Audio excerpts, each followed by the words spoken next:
Ole Miss fans need a hotel for the game weekend?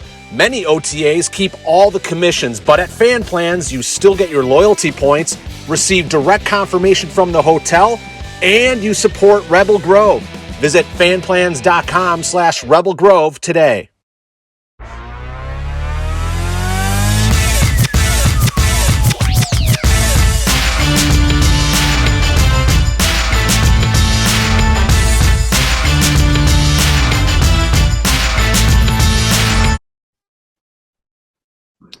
Welcome into another edition of the Mason Brooks Show, presented by The Rogue. I'm Neil McCready. Mason Brooks, Ole Miss offensive lineman, joins you. There's Mason there. Right now, you probably have figured out which one of us is Mason. He's the one with the big arms and shoulders, and I'm the one with the big bald head. I work on the arms and shoulders, Mason, but I'm 52. It's too late now. I'm not going to get guns anymore. I'm going to get a little toning and stuff. But you get the old man strength. The old man strength's good. That's undefeated. You know what? There's some truth to the old man strength a little bit. You actually, I know it. You actually have a little bit more than people think. It's like, hey, I mean, I don't want to fight anybody, but if it comes to that, I'll be able to I can protect myself for 3 or 4 seconds. How you doing? I'm good. How are you? Good? I'm good. We were talking fantasy football. So you've got, as we tape this on a Sunday afternoon, I'm watching Pittsburgh and Cincinnati. The Steelers clinging to a 17-14 lead behind Mitch Trubisky, and the Steelers they lead the Bengals. Najee Harris, the Pittsburgh running back, is on your fantasy football team. So tell me about your fantasy football team. You and all the other people that have your imaginary football teams for the next 4 months. Who's on yours? Listen, okay, I must have used all my fantasy. You know, when you start a sentence with "listen," it's not gonna be good. I used all my fantasy juju up. Last year, I got first in one of my leagues and second in another one. And I got luck. I got Cooper Kupp on both my teams last year. I was rolling. This year, did a bunch of dice rolls, not paying off for me at all. I'm currently getting destroyed. I don't even think it's close. We can do a live update here on the show. Perks of, the live show. I'm currently I have a 12% chance of winning this week. So that's off to a good start. And I'm playing against my best friend, my childhood best friend. So I'm sure I'll never hear the end of it because I made sure he didn't last year when I beat him. So that's where we're at with my imaginary football team. Who's your quarterback today? I got Lamar. Mr. Holdout. Well, he just threw a 55-yard touchdown pass a minute ago. Dude's got an absolute cannon. All right. Maybe you're better. Maybe he'll dig me out of a trench here. So I see your dog is trying to make an appearance on the show. Yeah, this is Germs Husky, Nala, and she is crazy. So she might hang out with us. My leading scorer on my team was Young Ho Koo for 3/4 of the day today. He's got 16 points. He's kicking another field goal right now, so really appreciate him. But anytime your kicker is the leading scorer on your imaginary team, and even your real team, I don't really know if you're ever very happy. So. That's true. So speaking of your real team, how many guys on your real team have imaginary teams, and this is something you guys talk about? I would say like last year, and I talked about it with the guys. I was like, dude, we should make a fantasy team with the league. I mean, with the O-line. Last year we had one on my O-line, but we don't have one this year. I don't know how many guys actually play it here. I think some of the guys, because it was the talk in the training room today, but more just your boy Joey B, The guys here like to talk about Joey B. And then so many guys here are Saints fans. I didn't realize. I guess because it's the Saints fans. Team.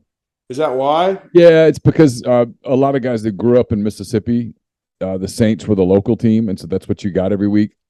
So people who listen to our network know this. I won't bore them with it, but I'll tell you for background. I grew up in Louisiana, but when I grew up in Louisiana, the Saints were so bad that you just couldn't cheer for them, or I couldn't anyway.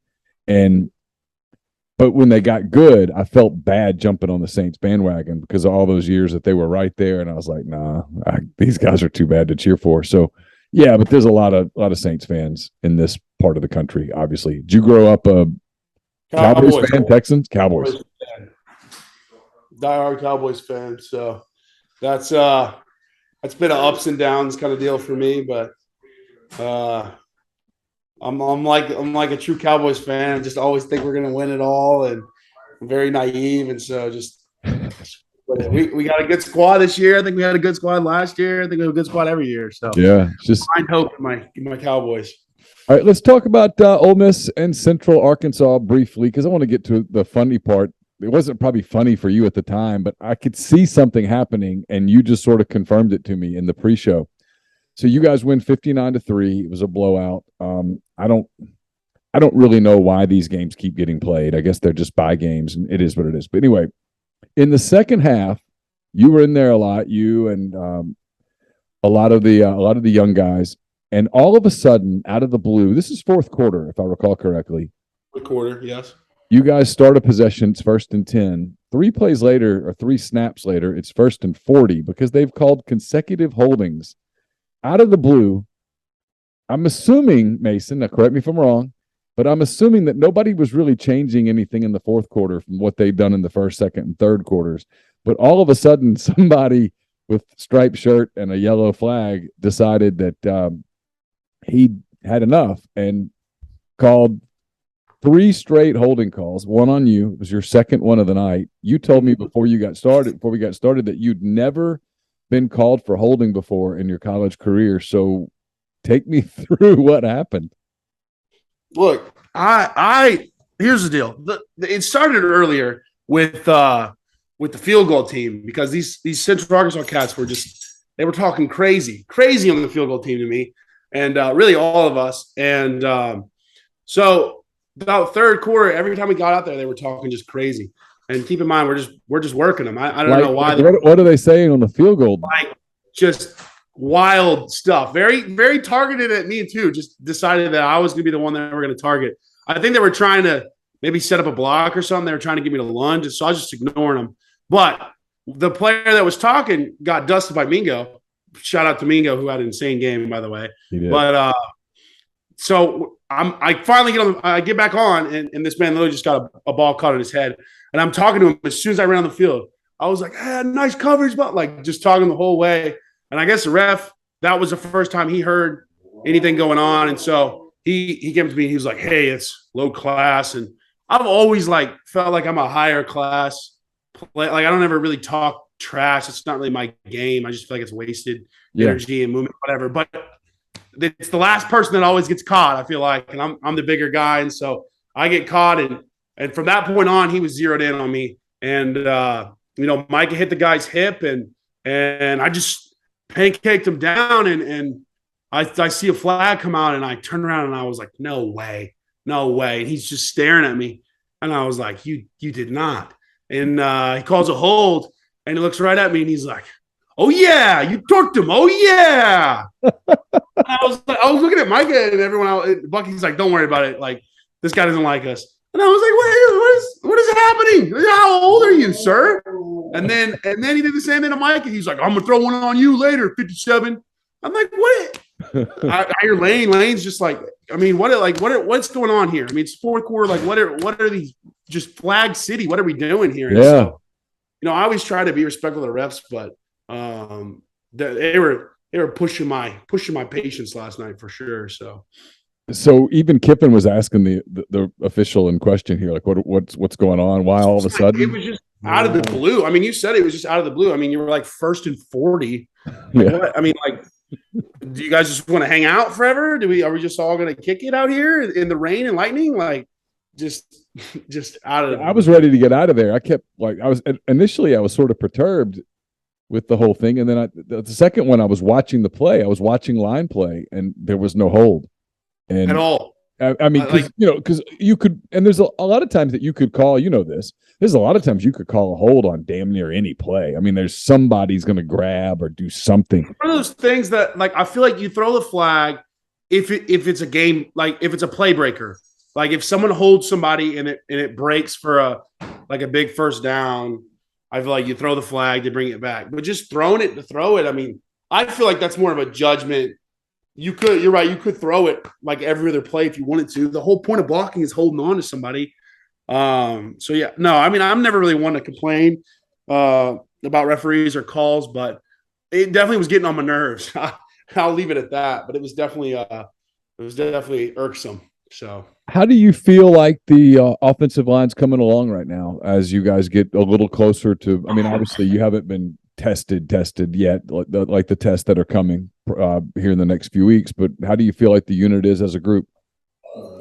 I feel like the work is there. We're working really hard in practice in the week, and a lot of the leaders on the O line are stepping up to the plate every week. Caleb Warren and Nick and Jeremy. Those guys are coming up ready to show, and so I've been happy with that.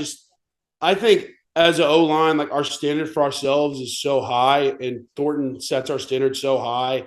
I don't really think we've felt amazing about any of our performances yet. I think every week it kind of raises the bar. And so from that aspect, I love this O line.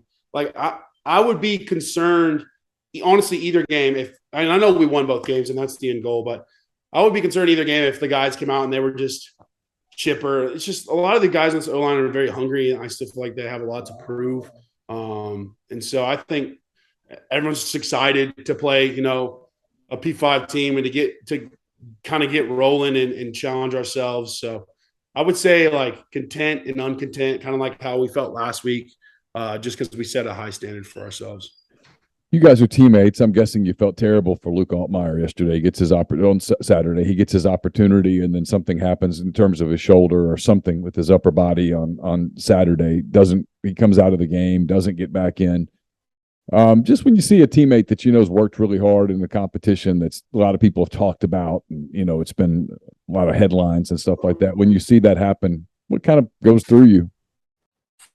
Oh yeah, I'm super close with both the quarterbacks. I spend a lot of time with Luke. We go to church together, and we've spent a lot of time, one-on-one hanging out. I would say it's probably one of the guys that I'm closer with on the team. And that hurts me. It hurts me to see him sitting there. It hurt me to see Jackson sitting last week after, he threw his interceptions. And I'm sorry, my husky's just going crazy. Hey. Sorry. You remember you got a husky. No, it's just good. Yeah, I hear her. Huskies are just not. They need to pull sleds, and we don't have any sleds in Mississippi. So, he just barks. It stinks, and it weirdly like not quite in the same boat, but I've been frustrated these past couple of weeks, and you can see it on both their faces. You could see it on Luke's face last night. Just when things become out of your control and you work so hard, you control controllables, and then something happens you can't control, and you have to sit there and just roll with it. It just hurts, man. And I think that's a unit. Might not everyone play football, but I think that's a universal feeling in life when people work hard for something. You work hard for something, and something happens you can't control, and you have to just sit there and kind of, accept the reality. And so I just know how hard he works, and I hate to see that happen. But he's really tough mentally. And this morning he was just in there working, and like he was fine. And I think he's going to be fine. And he's not really one of those people to sit and mope. And so really proud of him and Jackson and how they're rolling through this QB battle. It's obviously a unique position because it's not like defensive ends where you can rotate three guys and it actually turn into an advantage. You can rotate linebackers, and a lot of times most people think, hey, you need a quarterback. You're on the offensive line. You've been through this. Are you guys getting to a place where you need to settle in on one quarterback, or is this working with two? I think in the next couple of weeks we'll probably settle on one. I think now the rotation, and we were talking about this morning, I think the rotation will probably continue, just because there's more for both of them to prove. I don't think it's clear and concise. I think both of them are doing good things, and both have things to work on. So I think it'll probably continue down the road. I think at some point any team needs to name a starter. I mean, like you said, it's not really a platoonable position. I mean, you can kind of do it, but eventually someone's got to helm the ship. And so I'm sure we'll get there at some point. That's thankfully not something I have to worry about, and definitely not something that's my call. So I just try to focus on playing guard right now. But no, I think down the road we'll probably name a starter. Yeah, I think it would be a difficult thing to try to navigate through a season rotating two guys. At some point you want to play one, and yet Right. at the same time you sort of wait for one to emerge and kind of win it where everyone on the team knows that he won it, and that's it's like you said, it's not my call. Hey, a reminder where this show is brought to you by the Rogue, 4450 I-55 North in Jackson. All the best items, all the your destination for fine men's clothing is what I was trying to say. There's stylist hand select pieces from top designers, from work to lifestyle to nightlife. They've got the perfect something for everyone. All the best items from Peter Millar, Martin Dingman, Jack Victor, Halsey, True Grit, Duckhead, so many more name brands. 4450 I-55 North in Jackson, or therogue.com. We're also brought to you by Liston and Dees. It's a full-service law firm located in Ridgeland, Mississippi. It focuses on complex civil litigation. Liston and Dees' clients include individuals, businesses, and state governments throughout the United States. Hey, Mason, you've played college football for a while now. Have you ever seen a freshman running back step in and look like this in his first two games? I'm obviously referring to Quinshon Judkins, who looks just like an absolute beast on the field. First off, I appreciate you being nice and calling me old. I have seen a lot of running backs play. When I was a true freshman, I played, and we had a true freshman running back play, and he was pretty good. But no, I mean, I think it's very obvious how special Quinshon Judkins is. I think he's still learning kind of how to fit in his role, and being thrust into such an important role, but also being so young is difficult. And I think he's kind of navigating that. He was getting frustrated last night, and I kind of sat him down on the sideline, and I just was like, "Hey, man, you're doing a great job. His standard for himself is so high." But I was like, don't get frustrated at nobody, and don't get frustrated at yourself, and just keep working. And he's quiet. Like we said last week, he's just quiet and loves to work. But no, I mean, he's something special. And I think the fans can see that now. And I don't think he's going to stop. So he truly one of those players that you're like, this guy is unique. And we have so many guys like that, but that's what he's doing as a 17, 18-year-old is pretty crazy. So. Yeah, you guys have a bounty of riches at those skill spots. Sometimes people were like, I don't know who's going to step up at wide receiver. And Saturday night, you mentioned Mingo and the plays that he made. Malik Heath was really active. Some JJ Henry continues to kind of flash here and there. And then Michael Trigg, they had the 3 touchdowns and was upset at himself, and Lane was upset at him about not getting a 4th on the play where he got tackled at the 1. And I took that criticism both on the field and then, very subtly off the field. I took that as a sign that Ole Miss thinks he can be a superstar. The young guys that are you think can be elite, game-changing players, you stay on them because you want them to constantly pursue excellence. You don't want them to get I think it was Kirby Smart talked about this. There have been a lot of good players who never got great because they didn't stay hungry. And keeping guys hungry is, the super elite guys. I guess that's a challenge. But he obviously can be that. And you guys have a bunch of those guys that can be that. Are you sort of seeing those guys emerge from your perspective as well? I mean, yeah, it was good for me to see Mingo firsthand.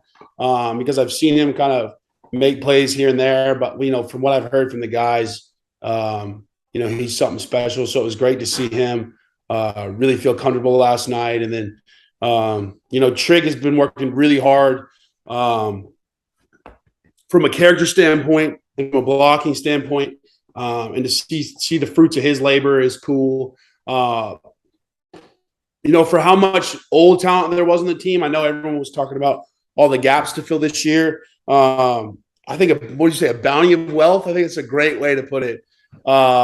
Is that what you said, bounty of wealth? I think a bounty of riches. Bounty of riches. or it could be Bounty of Wealth. Bounty. I like the Bounty of Bounty. Riches has a better ring to it, I think. Oh yeah. What are you? What are you, a newscaster? What are you? What are you? You It's report almost on like air? it's almost like I write for a living or something. No, Bounty of Riches is perfect. I mean, when you have, as deep as we have, young guys can show out, old guys can show out.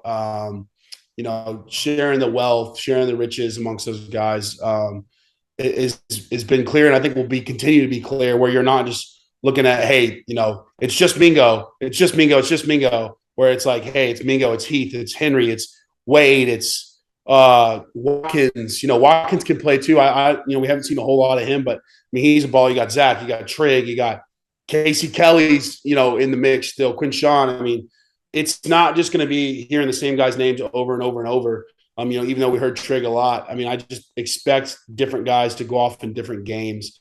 And when you have an offense like that, that's dynamic like that, I think down the road, when you get in the thick of the season, there's not a huge drop off. And it's the same thing with offensive line, and it's the same thing with defensive line. Just a lot of good depth on this team, and that's a large testament to the guys here working, and then what we've done in the transfer portal. So one of the things I really appreciate about you, Mason, is that you're honest about stuff. And so in the pre-show, you sort of admitted this, which I liked, because it wasn't the coach speak crap where it's like, oh no, we're just in our bubble. We don't notice anything that happens outside of our bubble. This is our bubble. I hate that because it's not true, right? You guys saw Alabama get tested yesterday. You saw Texas A&M lose to App State. You know that LSU struggled out of the gate and didn't look like a dominant team. Auburn has struggled. Is the changing landscape, you guys haven't played an elite team yet. One's coming in. Kentucky just won at Florida. They look like they are a team that has a certain identity. They're physical. Yes. They're real. You guys know they're coming. Mm-hmm. And you got other tests after that. But do people look around, and maybe not just you, maybe the guys that play at Mississippi State, maybe the guys that play at Arkansas, whatever the case may be, they look around and go, hey, this West might not be as unwinnable as everyone says it is. It might be more, our goals might be even more attainable than we thought they were. Or do players think differently? I think seeing it makes me appreciate discipline. I think when I see like teams like that lose that game that they quote unquote shouldn't have, especially being on the other side. Like I played Appalachian State in the bowl game last year. I told the guys before we played Central Arkansas, I lost Central Arkansas when I played at Western Kentucky. They came in, we paid them, like that was our pay game or whatever, and they came in and beat us. And I said, look, guys, like I spoke on Thursday. I said, look, guys, like these teams, like they're not gonna just SEC West, we're gonna lay down. And I know last night's outcome was the way it was, but that was because I think we came out and we wanted to, especially after the first week, I think we wanted to just show what we can do. But I mean, you're liable to get beat every week. And I think that showed a bunch. And if you don't show up to the ball, I mean, it's a football game. I've been on the West Kentucky side. We did not care. I assure you, we were not scared, and those teams are not scared. And I think you kind of see some teams waver, and you're like, okay, like if anything, to me, it just says, where are these guys' heads at, and where are our heads at? Like I think it's a cautionary tale where it's like, okay, like we need to be zeroed in every week, whether we're playing Central Arkansas or we're playing the Miami Dolphins. You're liable to get beat, and you're liable to beat somebody. So I think, for us, it's more of a, we need to stay focused always, and we need to do the little things right. So, that when you're playing in a game, you don't get X amount of penalties or, turnovers or things that just are killers. And you look at a lot of those games and, okay, well, what went wrong? Well, who made more mistakes? Kiffin talks about this every Sunday. Who made more mistakes? Who turned the ball over? We have a spreadsheet of all that. Who in the conference turned the ball over? Who did this? Who did that? Because those small things seem small, but when you put them together, they really add up to the outcome of the game. So, definitely interesting to see. But I think for most of us, a good reminder of what can happen if you don't take your opponent seriously, and if you don't show up ready to play. So you guys head to Atlanta this weekend. First road trip of the season. Georgia Tech awaits a 2:30 game Central Time on ABC national television. I'm assuming that at this point, it's kind of probably something you're looking forward to, getting against another Power 5 team, going on the road, getting in a different environment, kind of finding out a little bit more about yourselves. Yeah, I think I've done a ton of road games, but I've done no road games here. So in a sense, kind of like my first home game here, a different experience and an opportunity to play a damn good team in Georgia Tech. I don't know if you watched that Clemson game, but I did, and their D-line was giving Clemson work. Another one of those deals where, like this is a good team and a Power 5 team, and they're not. They clearly didn't fear Clemson, and I don't think they fear us. And an opportunity to play somewhere different on the road. I've never played in Georgia. I've never played in Georgia. So it'll be a different place for me to play, and I think the guys are excited to test ourselves and see how we play on the road. And so I look forward to that, and I think a lot of the guys look forward to that. So we're already from the lift this morning with those guys. I think a lot of the guys are already like shifting gears. Let's go. How can we get better this week? Which I love to see. I love to see that. So we'll look forward to seeing the game. Look forward to talking to you afterwards as Ole Miss Georgia Tech 2:30 Central Time, 3:30 Eastern on Saturday in Atlanta, and then Ole Miss returns for its final non-conference game of the year. Tulsa awaits next weekend, so we'll talk about Georgia Tech. Look ahead to Tulsa next week on the Mason Brooks Show, presented by The Rogue. For Mason Brooks, I'm Neil McCready. Talk to you again next week. Take care.